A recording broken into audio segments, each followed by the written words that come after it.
Busy times, I guess. All right, guys, let's get to it. We have a great weekend ahead. And, Saturday is going to be an amazing day of basketball at the University of Arizona. Obviously we have college game day here. Our women's basketball game plays, Arizona State. We play, obviously, Texas Tech in a game we're excited about. And I even heard a rumor that Mixmaster Mike might be performing at the Bear Down Bash at 1:30 p.m. So I don't know how much bigger it gets than that. So let's do this.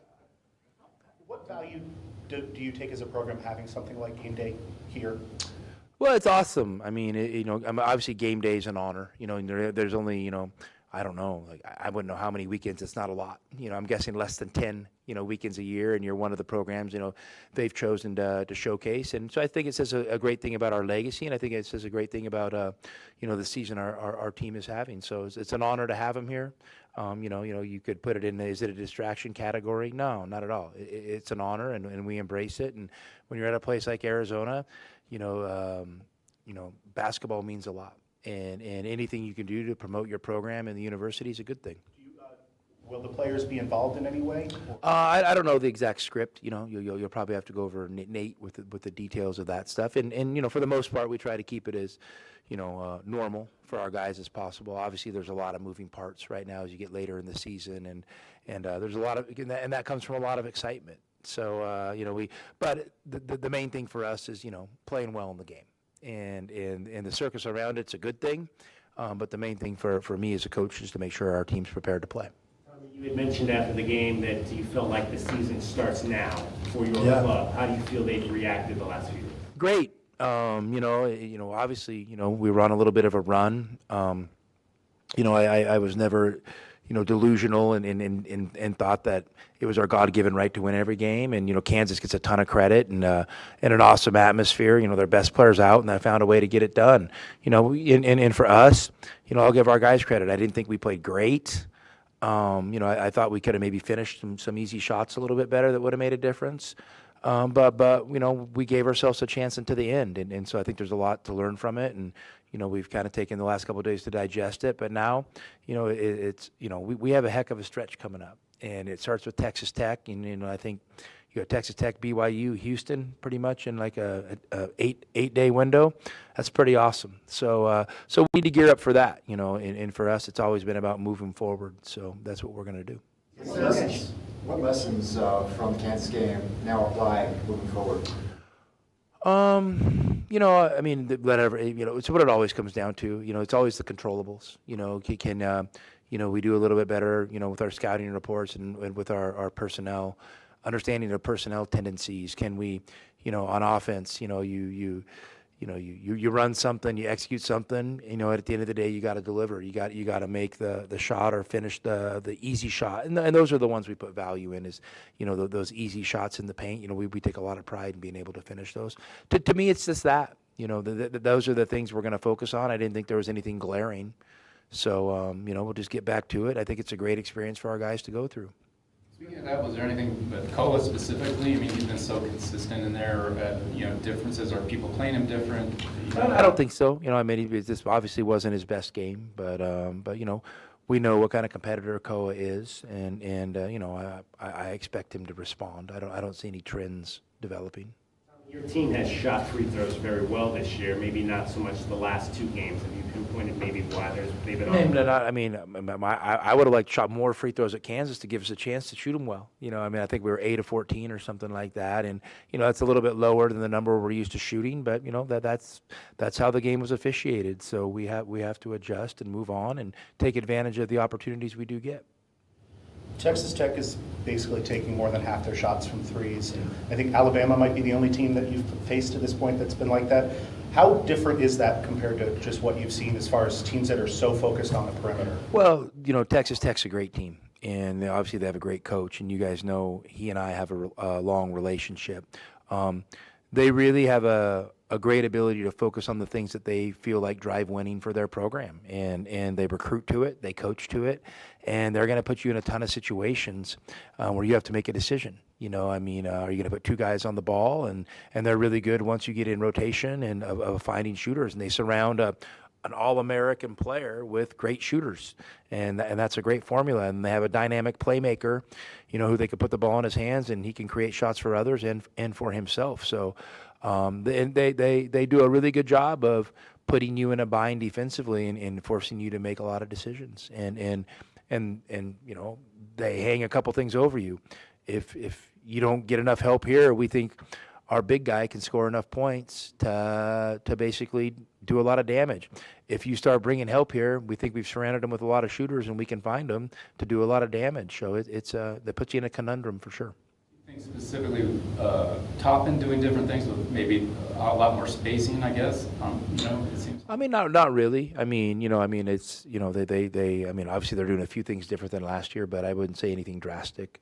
They had them surrounded with really good shooters last year. So they have a good formula for sure. What's your experience with Christian Anderson, especially after facing him last summer in that gold medal game? I mean, I don't really personally know him, but he seems like a great kid, and Grant said great things about him, and he's a really good player. I mean, he's a really good player who's continued to get better, and you could see it last year. I think he surprised a lot of people, and then obviously I got to see him over the course of the summer while coaching USA basketball, and you could see the next steps happening, and now it's all kind of come together for him. So he gets a ton of credit. What's when a guy like that, different to scout him when he's playing for Germany versus this team?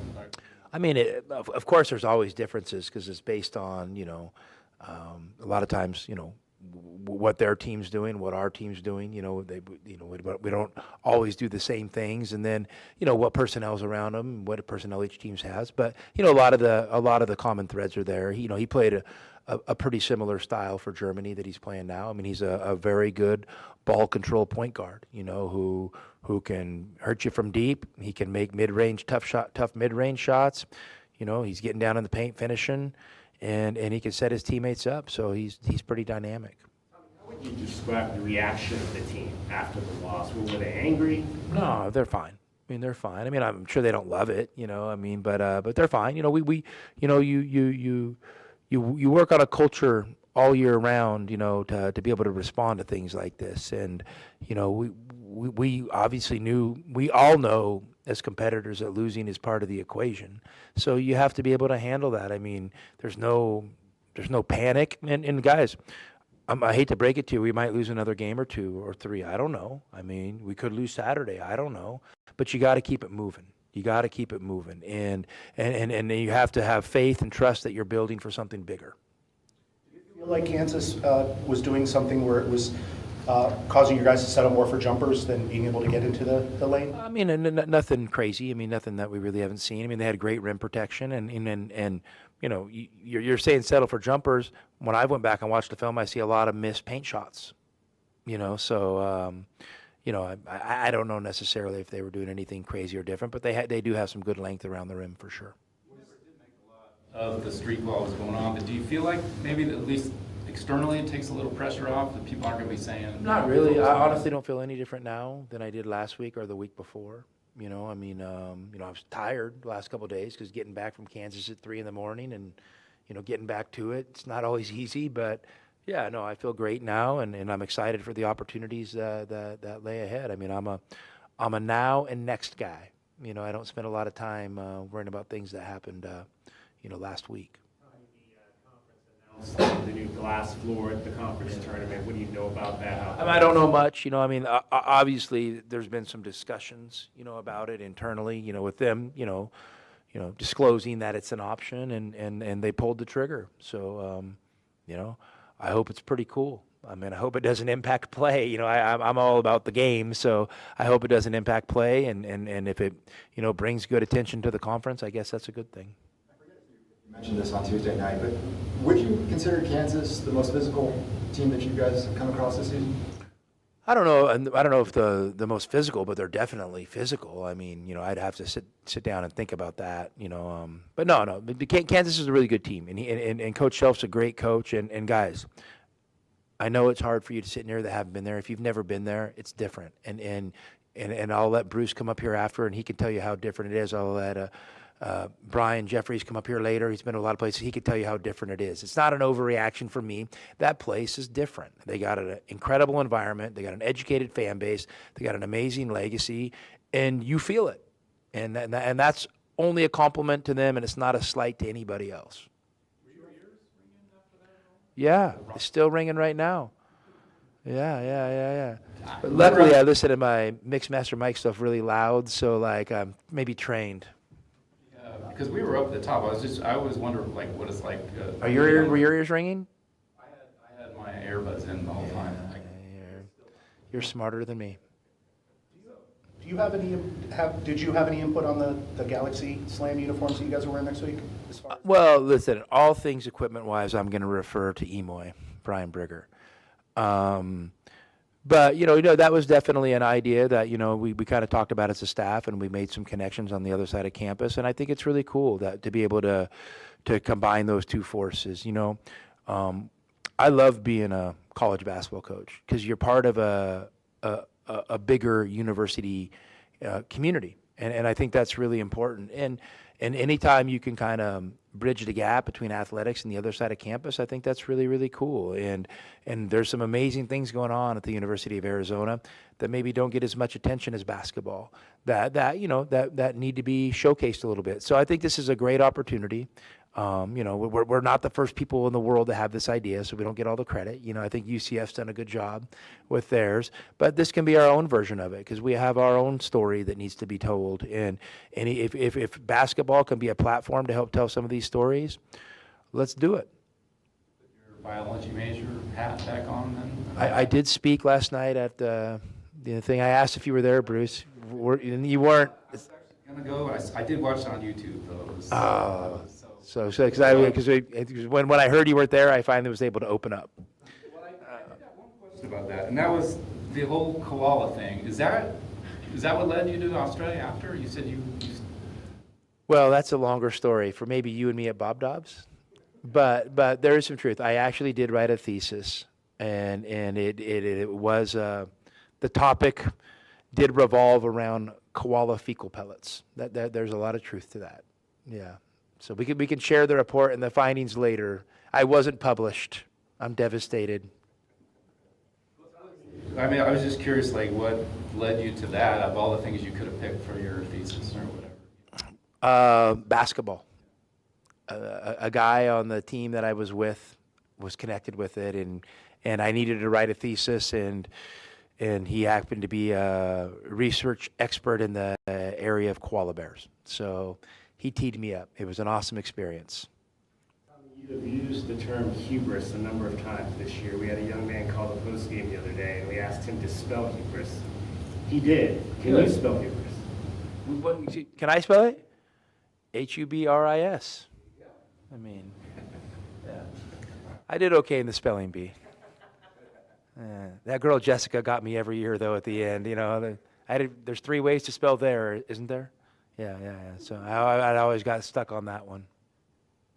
I know you didn't want to make a big deal of Darren Peterson the other day. I was just curious if you or any of your staff had any communication with Big 12 as far as how that handles with the report. No. We have, I mean, that might be a great follow-up for you. I heard there's a guy named Matt Inzer in the offices that the Big 12, you might have a direct line to him. Chase it down.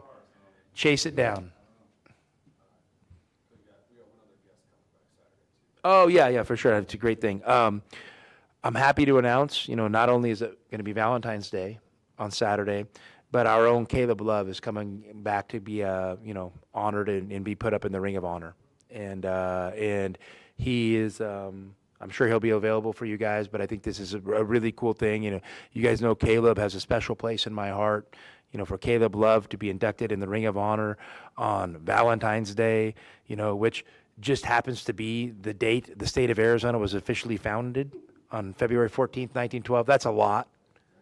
So that's really cool. And so it's really going to be really cool to have Caleb back here for a few days. And I'm just so proud of him.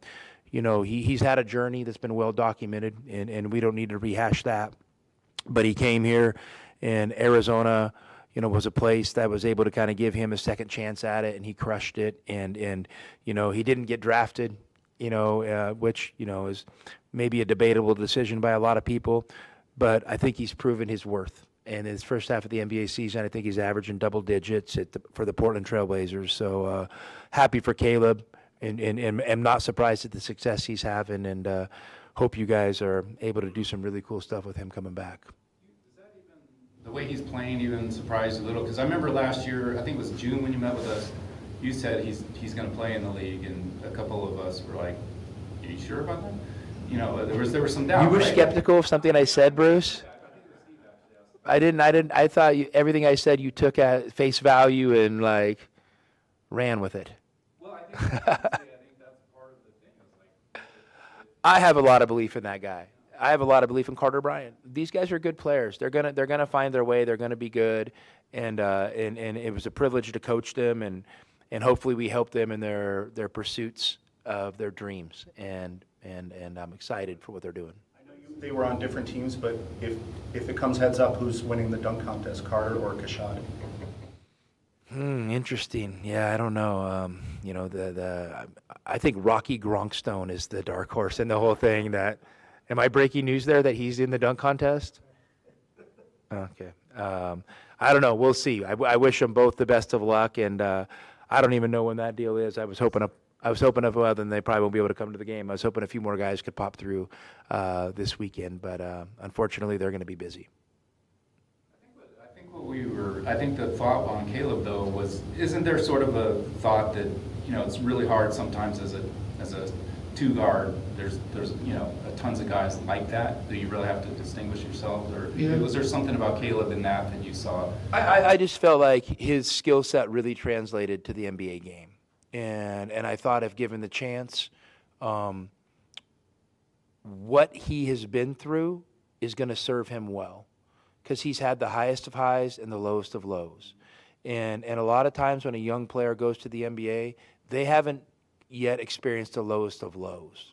So I think in order for you to ultimately be successful at that level, we have to know how you're going to respond to struggle. And he had been through the struggle, and he'd come out of it the other side. So I was really confident that, you know, he was going to earn his opportunity, and once he earned his opportunity, he was going to take advantage of it. So that sounds like Caleb's level of maturity. Caleb's a super mature guy. He always has been. I never had one issue, a maturity issue, behavioral issue, anything, coaching Caleb in 2 years. He was awesome. And I'm super proud of what he's doing, and I think it's going to be really cool to have him come back this weekend and give him a big hug. Grant probably got used to playing each other, 3 times last year. You have like a protocol now where you stop texting within a week of the game or anything? I don't think there's anything like that. No protocol. Obviously, we're busy. There's going to be a lot of things going on. So, you know, it's hard to connect. And when you're on the road, I think for me, whenever you're on the road, you kind of cherish that time because it kind of gets you away from everything, where there aren't a lot of distractions, and you can really kind of focus on your team. And so I'm sure coming on the road, they'll do that. And sometimes when you're at home, there's a lot of moving parts that you're juggling, family, friends, you know, that you have of your own, that your assistant coaches having guests, your players, all their families are in town, you know, somehow Mixmaster Mike's in town. You got a lot of things going on. So you got some stuff to juggle. And so I mean, it's what I'm saying is it's really hard to kind of find time to connect and hang out. You know, in these types, because I'm sure they'll arrive tomorrow afternoon and they'll take off Saturday after the game, and just it's a lot of things in that short time span. Well, back last summer when you guys were in Switzerland, did you talk at all about the times you played, the 3 games you played last year? Not really. I mean, our friendship goes way beyond competing against each other. So, no, I mean, you know, we obviously have talked a lot of basketball over the years. You know, to be honest with you, those conversations probably don't happen as much now as they used to. But you know, but I'm really happy for Grant, and nothing surprises me with the success he has. Thank you. Thanks, guys.